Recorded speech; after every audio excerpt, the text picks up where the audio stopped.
मैं हूँ अमृतलाल तमारो भाई तुम्हारा स्वागत करूँ छूँ यूट्यूब चैनल पर और फेसबुक पर। અમે આવી ગયા છે નાગપુર સિટીની અંદર વસો વસત રહીએ છીએ। તમને લોકેશન આ સ્ક્રીનશોટ દેખાઈ જશે। તો અમે ઓલરેડી ટ્રેક્ટર 100 માણસો અને આ લીલું છે। અમે રોજના ઊંડો સાણવાનું કામ કરી છે, તમને સ્ક્રીનશોટ બતાવી દઈશ। અને અહીંયા ભાવ કેટલો હાલે છે, ચાલે છે 1200 રૂપિયા અને આપે છે 1000 રૂપિયા। ઘણા માણો આપણી એવી રીતે ગદ્દારી થાય અને મજૂરી જ્યારે ઊંડું ચણવાનું થાય 12-1 વાગે 2 વાગે મળે અહીંયા તો માણસ શું કરી કરે।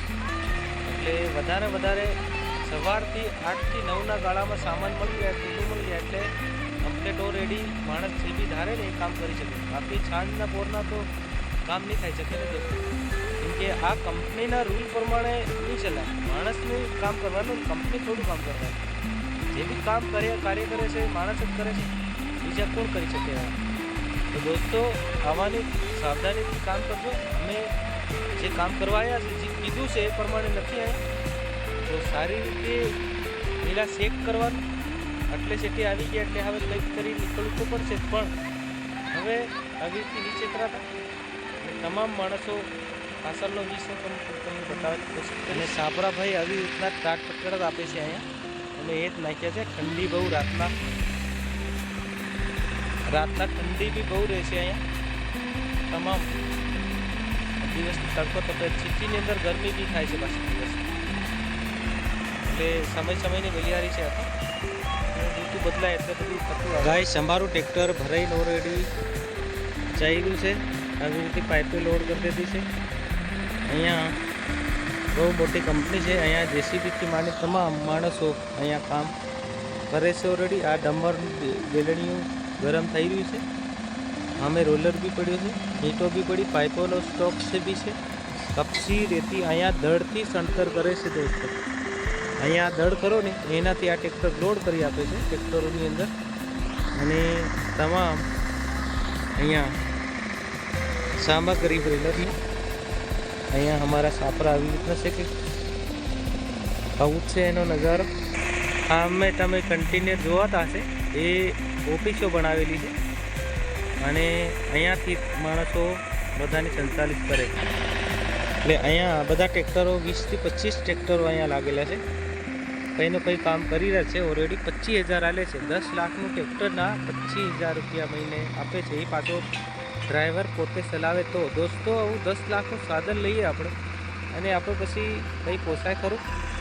તમે કેટલા કષ્ટ કરીને માણસો કામ કરતા હોય છે દોસ્તો। મારી પાછળ તમને જે બી સાપરા દેખાશે આવી રિયલ છે, અને પાછળ તમને આ બી બતાવું કે પાછળ બી આવી રીતના સાપરા જ છે ઓલરેડી। અમે બી આવા સાપરામાં તરીએ છીએ, કેમ કે માણસો લેબર અને કારીગર મજૂર એ રીતે કષ્ટ કરે એ વિચાર કરો દોસ્તો। આવી રીતે જિંદગી સરબસર કરતા આવે છે, કરે જ છે।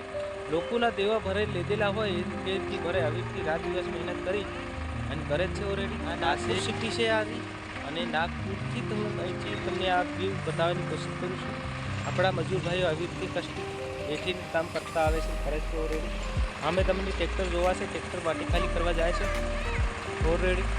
એટલે અહીંયા તમને આ સાપરા જોવાતા હશે એ બધા મજૂરોના સાપરા છે। આમથી માંડીને ઠેઠ સુધી આ બી અહીંયા કંતાન જ આપ્યું છે ઓલરેડી। અમારા સાપરા આવી રીતના કંઈક નજારો છે। અહીંયા અમારા ચૂલા છે અને આ બાજુ બી તમને સાપરા નજર આવશે, સામેની સાઈડ બી તમને સાપરા જ નજર આવશે। અહીંયા રેતી કપચી પડેલી છે ઓલરેડી। તો આવી રીતનો નજારો આવામાં માણસો બચારા ગરીબ અને જે મજૂર માણસ છે આવામાં સરબજર કરે છે દોસ્તો, કેમ કે બહાર આવે એટલે આવામાં જ પડી રહેવું પડે છે, આવા કંતાની અંદર પડી રહેવું પડે છે। દિવસના ગરમી થાય તો બી વેઠવું પડે છે, ઠંડી થાય ને તો બી વેઠવું પડે છે। એટલું બધું કષ્ટ કરીને કામ કરતા હોય છે માણસો, અને દરેક માણસો આવી રીતે અમારા મજૂર ભાઈઓ અને કારીગર ભાઈઓ આવી રીતે બરગછર અને જિંદગી ગુજરાન ચલાવે છે। દેવા બી લોકોના લીધા હોય એ બી આવી રીતે પૂરા કરે છે। તમામ માણસોને બતાવી દઉં કે મજૂરની જે કષ્ટ પડે છે ને એ મજૂર જ જાણે દોસ્તો, કેમ કે તમે આવા કષ્ટ જોયા નહીં હોય અને આવું તમે જિંદગી હાથી સફર નહીં કરી હશે। અને અમે આ કરી છે, જોઈ છે જાતે, અને તમને જે બતાવવામાં આવી રહ્યું ચોખ્ખું અને રિયલ અને લાઈવ, એના વિશે હું તમને શું કહી શકું? કેમ કે દોસ્તો જિંદગી એવો મોલ લઈને આવે છે કે તેની હદ કરો થઈ જશે દોસ્તો. કેવો દેખાવશું? સારું દેખાવશું ને? મજામાં છું, પણ અહીંયા આજે કુંડું નહીં મળ્યું એટલે પડ્યો છું ઓલરેડી. હવે જેસીબી જશે અને ખોદશે, એના પછી અમે જશું. ત્યાં સુધી 1 વાગી જશે. કામ ક્યારે કરીશું? અમારું સાપરું છે. તમને કેવું લાગે કમેન્ટ જરૂર કરજો, કેમ કે આવી રીતનું આ સાપરું છે અમારું ઓલરેડી. અને અમે કાલે બહુ તબિયત ખરાબ થઈ ગયેલી દોસ્તો, એટલે જે બી ગટરનું એક બીજું કનેક્શન કર્યું અને એના કનેક્શનમાંથી હવા આવી મને જૂની ગટરની, અને એમાં પ્લાસ્ટર માર્યું મેં, એટલે એટલું બધું મગજ મારું ફાટી ગયું કે તેની હદ કરોસ થઈ ગઈ. એટલે બહુ ભયંકર તકલીફ ઊભી થઈ મને. એટલે એવી ગંદકીથી આપણે સજાગ અને સાવધાન રહેવાનું દોસ્તો. આપણું શરીર છે ને તો જ બધી વસ્તુ છે, બાકી શરીર નથી ને તો કંઈ જ નથી દોસ્તો. એનું ખાસ ધ્યાન રાખજો મારા ભાઈઓ, કેમ કે મારા કારીગરો અને મારા બહેનો જેને બી હું આ વાત કરું છું, ને તમે મારા બ્લોગ જોવો છો તો જરૂર ધ્યાનથી જોજો. કંઈક ને કંઈક મારા બ્લોગની અંદર તમારા અને મની અને પબ્લિકની કામ લગતી વાતોનું બ્લોગ હોય છે મારો, અને કામના જ બ્લોગ હોય છે મારા ઓલરેડી. મેં આલતુ ફાલતુ બ્લોગ નથી બનાવતો. જેને નથી જોયા, કોઈની નથી જોયા, જે વસ્તુ નથી જોઈ એ વસ્તુ બતાવવાની હું કોશિશ કરું છું.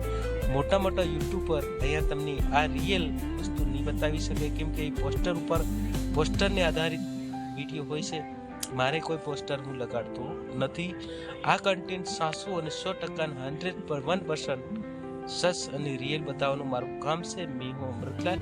તમને જે આગળના ભાગમાં મારું સ્વાગત તમને આપ્યું એ પ્રમાણે મેં દાહોદથી બિલોંગ કરું છું, ગુજરાત.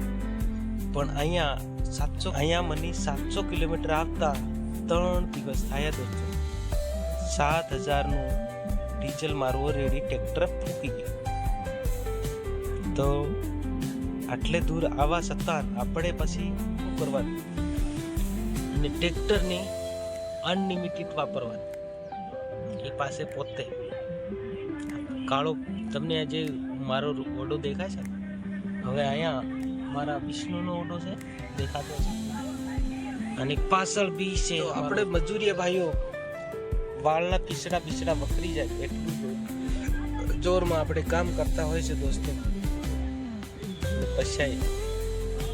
પૈસા નહીં મળે અને મહેનત કરેલી આવી રીતે ઘણી જગ્યાએ મારા પૈસા બી ફસેલા છે દોસ્તો. આજે 7 મહિનામાં જે બી ઉનાળામાં તમે મારા બ્લોગ જોયા છે, તમે 7 મહિનામાં જે બી મેં કામ કરેલું એ પૈસા બી હજી મળ્યા નથી. બોલો, વિચાર કરો. આવા વિચિત્ર માણસો વિચિત્ર મુકદ્દમની હાથે કામ નહીં કરવાનું. આવું છે ભાઈ. અને આ જિંદગી એવી છે ને દોસ્તો, ચડાવ ઉતાર બહુ મોટા આવે છે. જેમ ડુંગરા છે એમ જ ધ્યાન રાખીને કામ કરજો દોસ્તો. જય ભારત, જય દિવસે જય જવાહર. ફરી મળીશું બીજા કંઈક કન્ટેન્ટની અંદર. ત્યાંથી રજા આપો. તમારો અમૃતલાલ. જય હિન્દ.